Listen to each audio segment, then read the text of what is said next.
Hi everyone, मैं अमितेश कुमार और आज हम फिर से 100 प्लस प्रश्नों का संग्रह लेकर आए हैं। और ये संग्रह जो है आपके आने वाले अभी जो बिहार सिपाही के परीक्षा है या आपके टीचर्स वाले हैं, सभी के लिए जो है एक बार आप लोगों का रिवीजन हो जाएगा और इससे हमें उम्मीद है कि आप लोगों का हाई स्कोरिंग करने के लिए आपको बहुत हेल्प मिलेगा। तो चलिए देखते हैं, देर न करते हुए हम लोग क्वेश्चन की तरफ बढ़ते हैं, क्योंकि हम लोग जितना ऐसे बातें करेंगे तो इसमें टाइम जो है ज़्यादा लगेगा और वीडियो लंबा खींच जाएगा।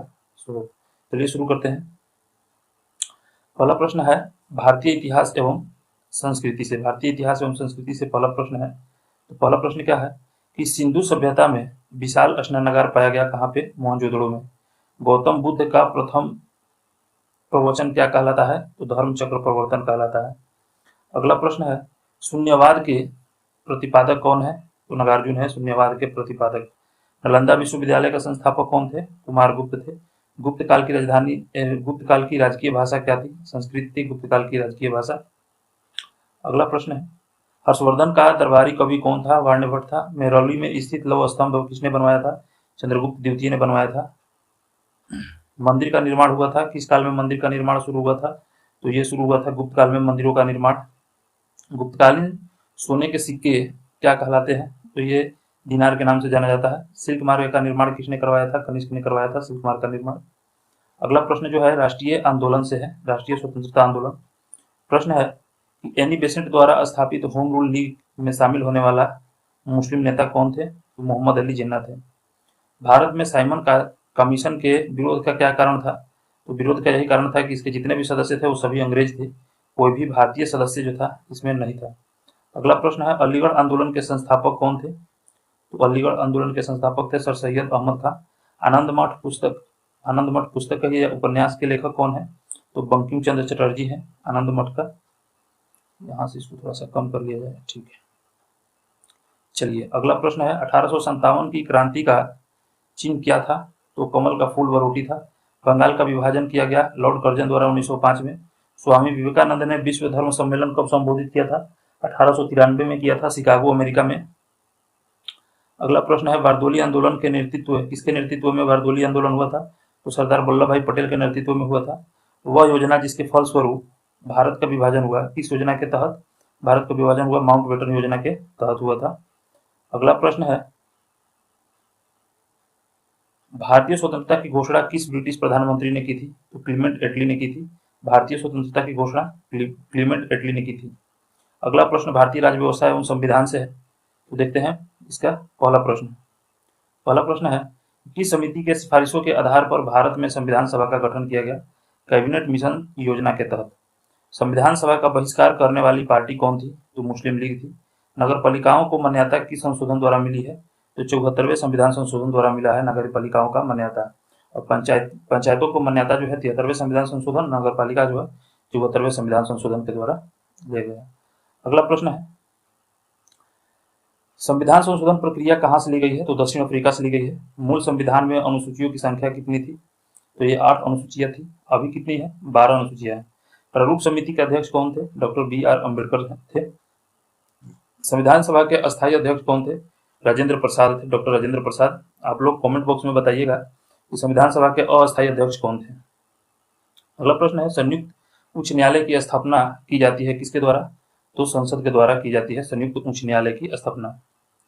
अगला प्रश्न है स्वतंत्रता के अधिकार में शामिल अनुच्छेद है अनुच्छेद 19 से 22। स्वतंत्रता का अधिकार में शामिल अनुच्छेद कौन से है? 19 से 22 है। अगर आप लोग मौलिक अधिकार से संबंधित तथ्य आप ये आपके जितने भी प्रश्न है देखना चाहते हैं मौलिक अधिकार से संबंधित या इस टॉपिक को, तो आप मेरे वीडियो में जाके देख सकते हैं। अगला प्रश्न है भारतीय नागरिकता अधिनियम 1955 पारित किया गया था किसके द्वारा? तो ये संसद द्वारा पारित किया गया था भारतीय नागरिकता अधिनियम। अगला प्रश्न पर्यावरण एवं जैव विविधता से संबंधित है। तो इसमें देखते हैं वनस्पतियों के सड़ने से निकलने वाली गैस कौन सी होती है? तो मीथेन गैस होती है। खाद्य श्रृंखला में ऊर्जा का प्रवाह होता है एक ही दिशा में। ये इंपॉर्टेंट प्रश्न है, ये इसमें सारे बच्चे नहीं कर पाते हैं। चलिए अगला प्रश्न है राष्ट्रीय पर्यावरण अनुसंधान केंद्र कहाँ स्थित है? तो नागपुर महाराष्ट्र में स्थित है। वायुमंडल में सर्वाधिक मात्रा में पाई जाने वाली गैस कौन सी है? तो नाइट्रोजन है। याद रखिएगा ये सारे जितने भी 100 प्लस क्वेश्चन का ये प्रैक्टिस सेट जो चल रहा है ये सब जो है आपका एग्जाम स्कोरिंग साबित होगा आपके लिए। अगला क्वेश्चन है, पारिस्थितिकी के अंतर्गत पारस्परिक अध्ययन किया जाता है वातावरण एवं जीव समुदाय का।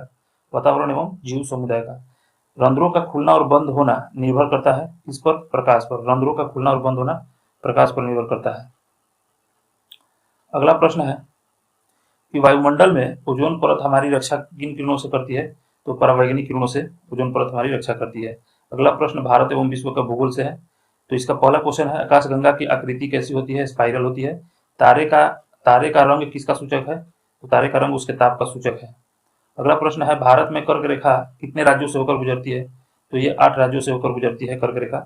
भारतीय मानक समय की देशांतर रेखा 82.5 डिग्री गुजरती है, इलाहाबाद नैनी से होकर 82.5 डिग्री गुजरती है। अगला प्रश्न है, भारत का सुदूरस्थ दक्षिणतम बिंदु कौन सा है? तो ये इंदिरा पॉइंट है। दक्षिण भारत की सबसे ऊंची चोटी कौन सी है? अन्नाई मुड्डी है। सुंदरवन का डेल्टा कौन सी नदी बनाता है? तो गंगा ब्रह्मपुत्र नदी सुंदरवन का डेल्टा। ये सारे क्वेश्चन जो है कभी ना कभी एग्जाम्स में पूछे जा चुके हैं।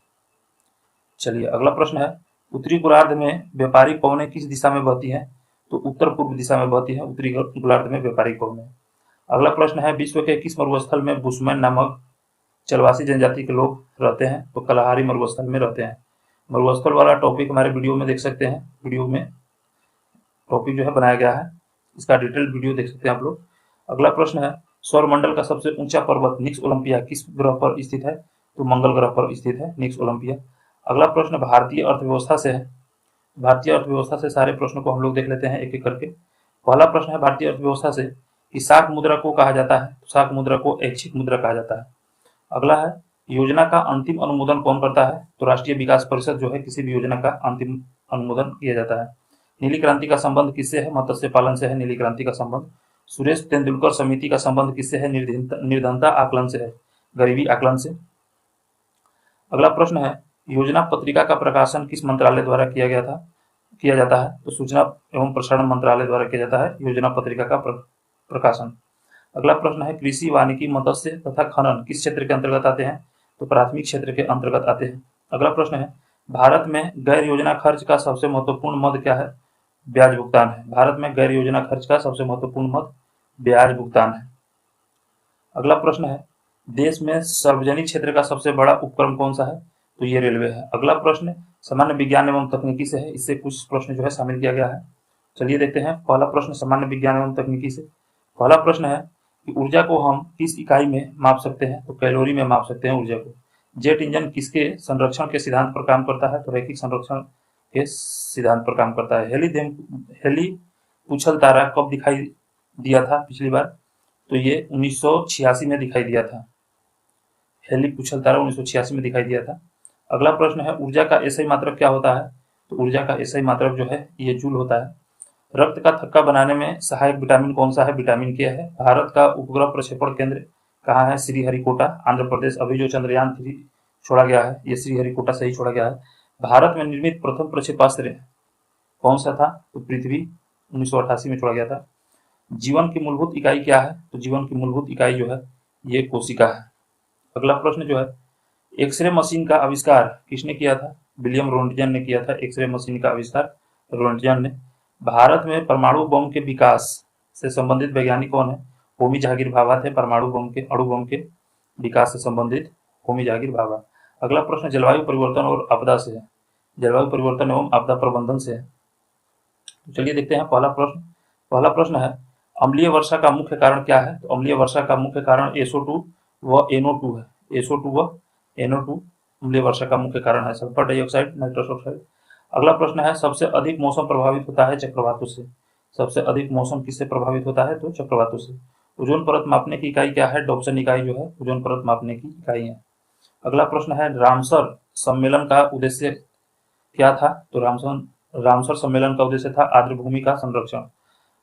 अगला प्रश्न है, हरित गृह प्रभाव है वैश्विक ताप में वृद्धि से। हरित गृह प्रभाव का संबंध है वैश्विक ताप में वृद्धि से। क्योटो प्रोटोकॉल का संबंध किससे है? जलवायु परिवर्तन से है क्योटो प्रोटोकॉल का संबंध। सारे प्रश्न जो है पिछले एग्जाम्स में किसी न किसी एग्जाम्स में पूछे गए हैं।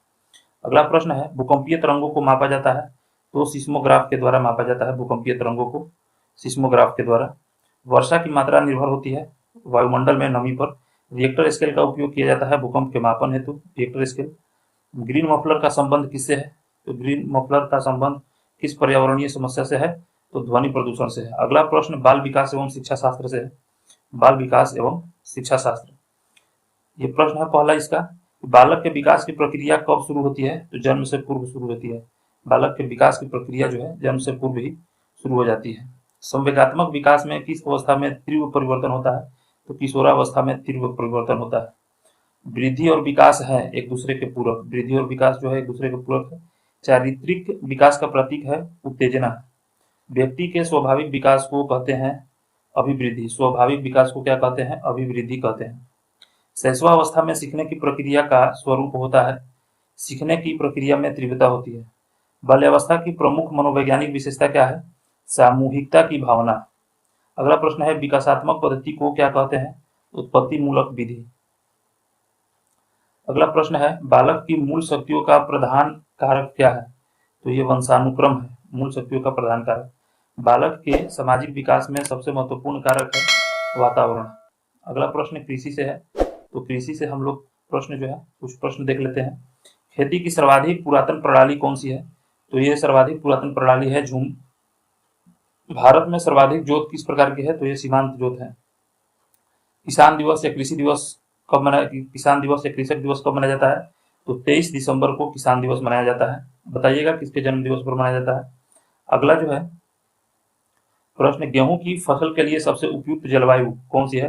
तो समशीतोष्ण जलवायु है। ये सब फंसाने वाले क्वेश्चन है, ये सब एग्जाम्स में 4 ऑप्शन के साथ जब आते हैं तो गेहूं की फसल के लिए सबसे उपयुक्त जलवायु तो उष्ण शीतोष्ण जलवायु, समशीतोष्ण जलवायु, इस प्रकार से ऑप्शन दे देते हैं। इसमें बच्चे जो है लटक जाते हैं। अगला प्रश्न है भारतीय कृषि की असफलता का एक प्रमुख कारण क्या है?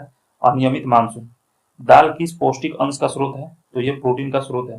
भारत में किस फल का उत्पादन सबसे अधिक होता है? तो ये केला का उत्पादन जो है सबसे अधिक होता है। भारत का चावल का कटोरा किस क्षेत्र को कहा जाता है? तो ये कहा जाता है कृष्णा गोदावरी डेल्टा को, कृष्णा गोदावरी डेल्टा को चावल का कटोरा कहा जाता है। अगला प्रश्न है हरित क्रांति का संबंध है, तो हरित क्रांति का संबंध कृषि की आधुनिक विधियों का उपयोग कर प्रति एकड़ फसल की उपज बढ़ाने से। श्वेत क्रांति का संबंध किससे है? दुग्ध उत्पादन से है श्वेत क्रांति का संबंध। अगला प्रश्न जो है कंप्यूटर से संबंधित है, तो देखते हैं कंप्यूटर से संबंधित पहला प्रश्न। पर्सनल कंप्यूटर को सर्वप्रथम बनाया था किस कंपनी ने? तो IBM कंपनी ने बनाया था पर्सनल कंप्यूटर को, पीसी को। सर्वाधिक तेज गति का प्रिंटर कौन सा है? तो ये लेजर प्रिंटर है। कंप्यूटर की भौतिक बनावट कहलाती है हार्डवेयर कहलाती है भौतिक बनावट। वर्कबुक एक कलेक्शन है वर्कशीटों का, वर्कबुक जो है एक कलेक्शन है वर्कशीटों का। अगला प्रश्न है कंप्यूटर का मुख्य सिस्टम बोर्ड कहलाता है मदरबोर्ड। मुख्य सिस्टम बोर्ड जो है ये मदरबोर्ड कहलाता है।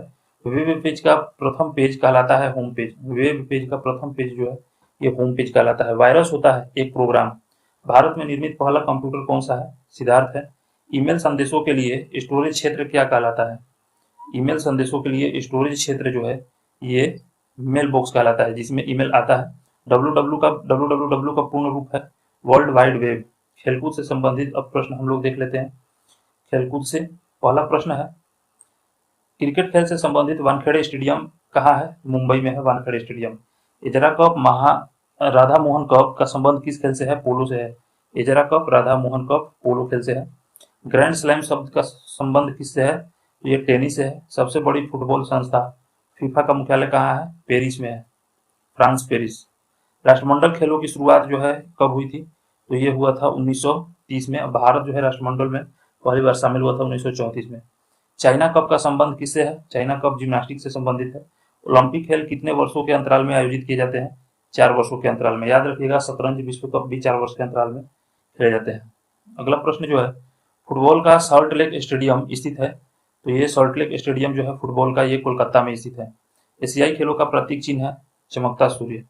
फ्लाइंग सिख के नाम से किसे जाना जाता है? किस भारतीय धावक को? तो मिल्खा सिंह को फ्लाइंग सिख के नाम से जाना जाता है।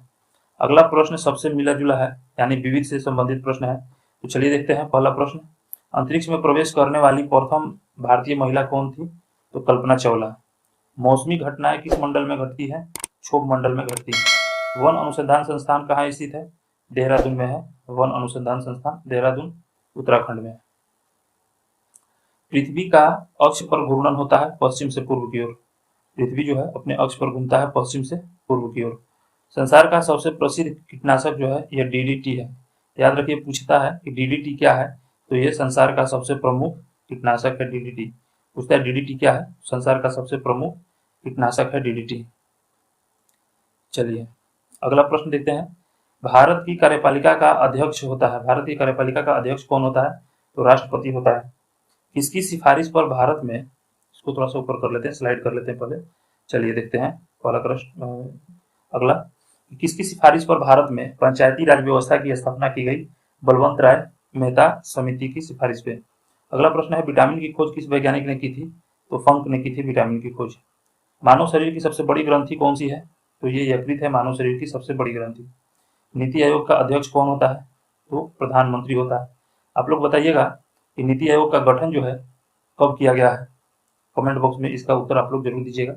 और यहाँ तक बने रहने के लिए आप लोगों को